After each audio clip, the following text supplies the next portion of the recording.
Hi guys, ఎలా ఉన్నారు? ఓ కొత్త మూవీ రివ్యూతో మీ ముందుకు వచ్చాను. ఈ వీడియో చివరి వరకు చూసి నచ్చితే ఒక లైక్ వేసుకోండి. ఇక వీడియో స్టార్ట్ చేద్దాం. శర్వానంద్ ఎంచుకునే కథలు ఎంతో ఎమోషనల్గా ఉంటాయి. కొన్ని సందర్భాలలో ఆ ఎమోషనల్ మూవీస్ చేయడానికి చాలా అష్టకష్టాలు పడుతూ ఉంటాడు. కానీ శర్వానంద్ ఫ్యామిలీ స్టోరీస్లోనే మూవీస్ చాలా బాగానే చేస్తారు. మన పక్కింటి అబ్బాయి అనిపించుకునే సినిమాలే ఎక్కువగానే చేస్తూ ఉంటాడు. తను చేసిన మూవీస్ రిలేషన్షిప్ పరంగా చాలా బాగుంటాయి. కానీ శర్వానంద్ హిట్ కొట్టి చాలా కాలం అవుతుంది. శర్వాకి సరైన సాలిడ్ హిట్ ఒకటి కూడా లేదు. అలాంటి శర్వాకి బ్యాడ్ పేజీలో ఉన్న కృతి శెట్టితో కలిసి మనమే అనే మూవీని చేశారు. మరి ఈ మూవీ జూన్ 7న థియేటర్స్లోకి వచ్చింది. మరి ఈ మూవీ ఎలా ఉందో ఓ లుక్ ఇద్దాం పదండి.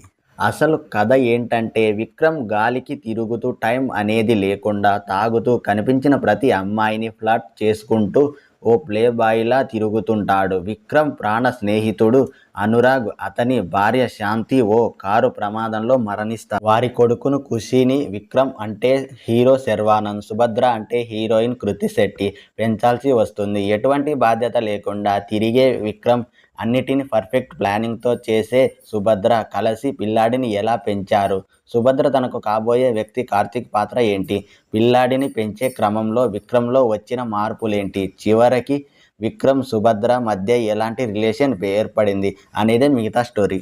ఇంకా ఫ్యామిలీ ఎమోషనల్, బిడ్డల కోసం తల్లిదండ్రులు పడే ఆరాటం అనే కాన్సెప్ట్ను తీసుకొని ఈ కథను దర్శకుడు రాసుకున్నట్లుగా అనిపిస్తుంది. పిల్లల చదువుల కోసం తల్లిదండ్రులు ఉద్యోగం చేస్తూ ఉంటారు. ఆ టైంలో పిల్లల కోసం పేరెంట్స్ పడే బాధను చూపించే ప్రయత్నం చేసినట్లుగా అనిపిస్తుంది. మనమే అనే పాయింట్ బాగానే ఉంది, కానీ ఆడియన్స్కి ఎటు చూసినా కనెక్ట్ కావడం లేదు అనిపిస్తుంది. స్క్రీన్ పైన పాత్రలు మనం ఫీల్ అవ్వడం తప్ప ఎమోషనల్ అనేటి కాన్సెప్ట్లో దర్శకుడు ఫెయిల్ అయినట్లే చెప్పవచ్చు. ప్రాణ స్నేహితులుగా చూపిస్తాడు, కానీ దానికి తగ్గ స్క్రీన్లు పండవు. ఇలా ఒకదానికి మరొకటి సంబంధం లేకుండా మూవీ ఎండ్ అవుతుంది. ఓవరాల్గా మూవీ రివ్యూ అయితే ఇదే ఫ్రెండ్స్. మన ఛానల్ని ఎవరైనా కొత్తగా చూస్తున్నట్లయితే సబ్స్క్రైబ్ చేసుకోండి, పక్కనే ఉన్న బెల్ ఆన్లో పెట్టుకోండి. ఈ వీడియో ఎలా ఉందో కామెంట్ చేయండి. మరో వీడియోతో మరో ఇంట్రెస్టింగ్ టాపిక్తో మళ్ళీ కలుసుకుందాం. Thanks for watching. Bye bye.